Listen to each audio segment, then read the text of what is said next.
Hi guys, welcome back. Gusto niyan ang mga nakakatakot na kwento game tayo Jane pero wag kalimutan mag-subscribe.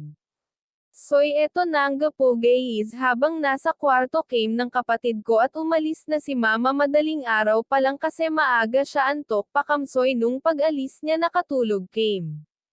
Pero yung kapatid ko ay tumayo at nagpaalam sakin umihi sabi ko sanaj at napasigaw ang kapatid ko na kuya ang pangalan pala ng kabatid ko ay Kenshin In at Hanel tatlo came nagising kaming dalawa sa ingay niya pagpunta namin sa Cree tinanong namin ba't siya sumigaw sabi niya hindi ayun nangga sinubukan namin ulit matulog.